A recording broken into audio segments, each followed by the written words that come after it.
Alors, un des moyens de l'humanité pour produire son énergie, c'est de faire brûler des choses. Alors, on a commencé probablement par du bois, puis du charbon, puis du pétrole, de l'alcool, de l'hydrogène. Et lorsqu'on fait brûler quelque chose, eh bien, on a un produit qui s'appelle le carburant, qui réagit avec le comburant. Le comburant, en général, c'est le dioxygène de l'air. Et tout ça, ça produit des produits de combustion et l'énergie thermique. Ces produits de combustion, c'est pour l'essentiel de la vapeur d'eau, du CO2. Alors vapeur d'eau, CO2, ben, c'est pas tellement gênant pour notre santé. Le CO2 par contre est un petit peu plus gênant pour notre environnement parce que c'est un des gaz responsables de l'effet de serre. Alors là, c'est ce qui se passe lorsque la combustion elle est complète, elle est totale. Si la combustion n'est pas totale, on peut avoir des choses un peu plus embêtantes que le CO2. On peut obtenir par exemple du monoxyde de carbone, CO, qui est extrêmement toxique. Et puis on peut aussi obtenir du carbone imbrûlé sous forme de suie, sous forme de toutes petites particules, voire de nanoparticules qui sont très embêtantes parce qu'elles peuvent s'introduire dans les alvéoles des poumons et directement quasiment dans le sang. Et puis si on a un carburant, en général il n'est pas complètement pur, il n'y a pas que du carbone, de l'hydrogène, de l'oxygène, on peut trouver aussi de l'azote, du soufre, et là on produit des produits de combustion, des oxydes d'azote, des oxydes de soufre qui sont nettement plus embêtants pour notre santé. Dans la séance de TP qui vous a été présentée, eh bien, on a utilisé de l'acide stérique qu'on a fait brûler. On connaît la formule brute de l'acide stérique, sa masse molaire. Et puis on connaît ce qu'on appelle l'enthalpie de combustion, qui est la quantité d'énergie libérée par une mole d'acide stérique au cours de sa combustion. On vous demande d'écrire l'équation de la combustion. On vous demande de réaliser la manipulation. On va faire chauffer 100 g d'eau de 30 degrés. En pesant la bougie avant et après et en mesurant la durée de fonctionnement du chauffe-eau. On vous demande de déterminer l'énergie thermique théorique libérée par la combustion de la bougie. À partir de la perte de masse de la bougie, vous déduirez la quantité de mol de bougie qui a été brûlée, puis l'énergie thermique théoriquement libérée par cette combustion. On vous demande de vous intéresser à l'énergie thermique qui a permis l'élévation de la température de l'eau. 100 g d'eau chauffée de 30 degrés. Et bien pour ça, il faut passer par la capacité thermique, C, qui signifie qu'il faut 4,18 joules pour augmenter la température de 1 g d'eau de 1 degré. Une fois qu'on aura déterminé la quantité d'énergie thermique qui a permis cette élévation, on demande de comparer avec le résultat précédent, d'interpréter en faisant le calcul du rendement de conversion, en représentant la chaîne énergétique, et éventuellement en imaginant comment on pourrait améliorer le rendement. On vous demande ensuite de calculer la puissance de votre chauffe-eau, la puissance utile. Donc ça, vous déterminerez cette puissance à partir de l'énergie utile pour chauffer l'eau et de la durée de fonctionnement. On vous demande de comparer avec la puissance d'un chauffe-eau électrique de 200 litres qui vaut à peu près 2000 watts. Et à propos de ce chauffe-eau électrique, on vous demande quelle est l'intensité du courant qui l'alimente. Et en admettant que ce chauffe-eau électrique, qu'on peut aussi appeler un cumulus, fonctionne 7 heures par nuit tous les jours, on vous demande de calculer l'énergie qui sera facturée par EDF, sachant qu'EDF facture une énergie non pas en joules, mais en kilowattheure, le produit de kilowatts par une durée en heures. Pour quel montant? Sachant que le tarif de nuit, il vaut à peu près 4 centimes d'euros du kilowattheure. Et puis enfin, on vous demande de déterminer ce que c'est que votre empreinte carbone, l'empreinte carbone de votre activité pendant cette séance de TP. L'empreinte carbone, c'est la masse de carbone produite par cette activité. Voilà quelques réponses. L'équation de la combustion de l'acide stérique est assez facile à établir. L'énergie thermique libérée par la combustion de la bougie, eh bien on prend la perte de masse de la bougie, donc ici on a perdu par exemple 1,2 g. Pour connaître la quantité de matière, on divise par la masse molaire, et pour connaître l'énergie, on multiplie par l'enthalpie. Et ici on trouve quelque chose comme 4,5 10 puissance 4 joules.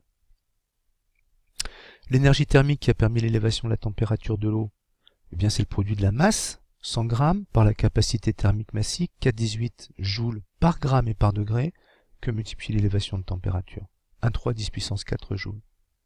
Lorsqu'on compare ces deux résultats, on voit bien qu'il y a eu des pertes on a perdu à peu près l'équivalent de 3 10 puissance 4 joules.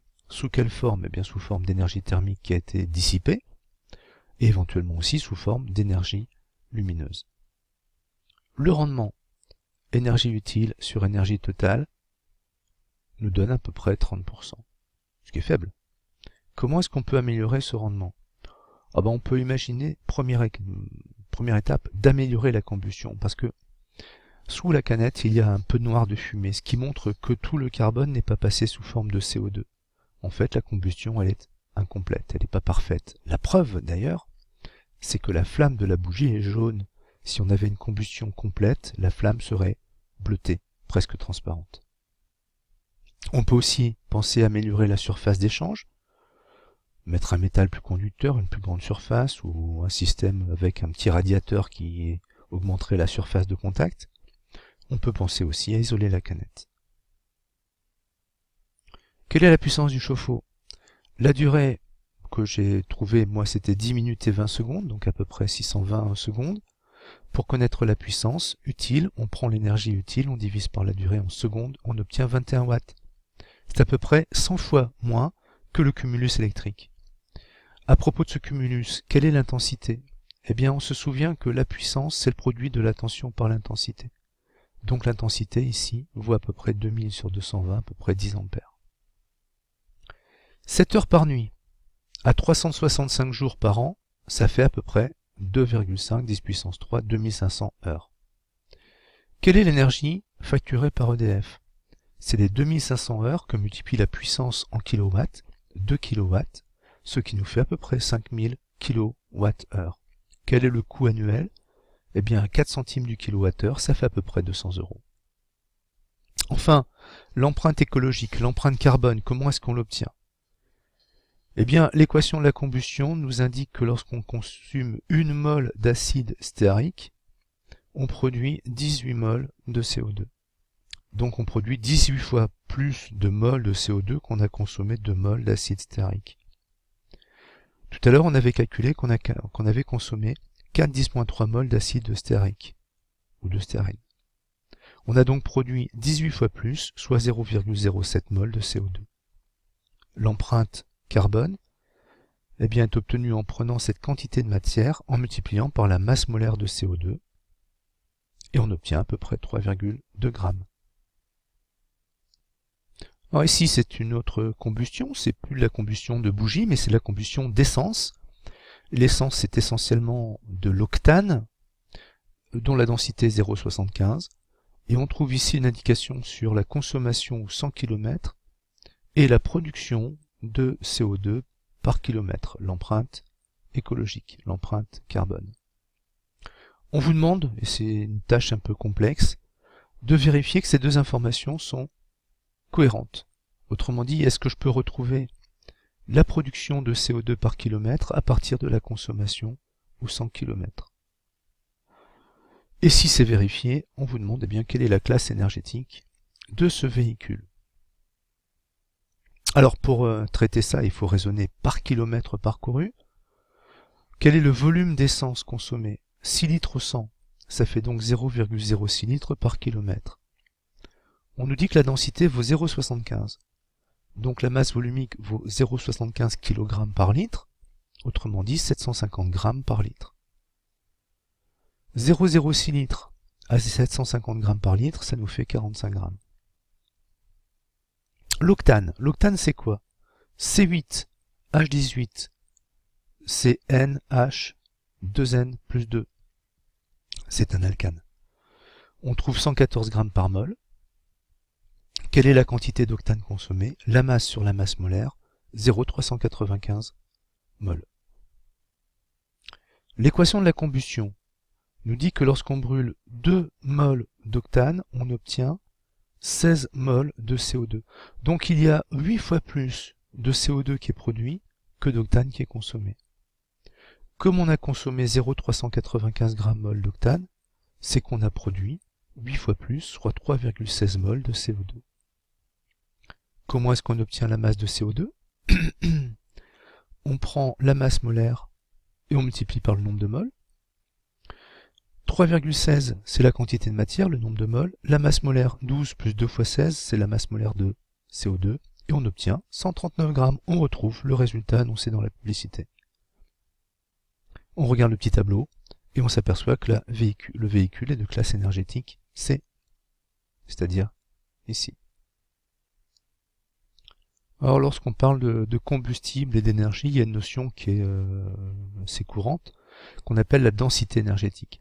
La densité énergétique, c'est quoi? Eh bien, c'est la quantité d'énergie qu'on peut libérer par unité de masse ou de volume de carburant. Et on s'aperçoit qu'ici, eh bien, ce qui est dans le bien meilleur des cas, eh bien, c'est l'hydrogène, ici, qui a la plus grande densité énergétique, mais assez facilement suivi par tout ce qui est à base de carbone, tout ce qui est à base d'hydrocarbures. Il faut bien reconnaître que la densité énergétique de ce qu'on fait en termes d'électricité, c'est-à-dire les accumulateurs, les condensateurs, est très très faible. Par exemple, la conséquence c'est quoi? Eh bien, c'est que si on veut amener suffisamment d'énergie, par exemple pour qu'un véhicule parcourt 500 km, il faudra à peu près 500 fois plus de masse de batterie que d'hydrocarbures pour faire ce déplacement. Et on nous donne ici eh bien, quelques énergies de combustion par gramme de carburant ou par litre de carburant. Et on peut comparer différentes choses. On voit bien que le dihydrogène a une énergie de combustion qui est très importante. Beaucoup plus importante que celle du gaz naturel, du gaz en bouteille et de l'essence. On a ici aussi l'énergie de combustion d'un composé qui est important, qui est le glucose. Alors pourquoi on l'indiquait dans ce tableau? Tout simplement parce que ce qui vous fait fonctionner, votre source d'énergie, c'est la combustion du glucose. Alors c'est pas une combustion avec une flamme, bien qu'on puisse faire brûler du sucre, mais c'est une combustion lente et ce qui se fait aussi avec le dioxygène de l'air. Donc c'est tout à fait comparable à ce qui se passerait si on faisait brûler du glucose dans l'air que ce qui se passe lorsque vous consommez le glucose dans vos muscles, dans votre organisme. Voilà, c'est terminé pour cette vidéo.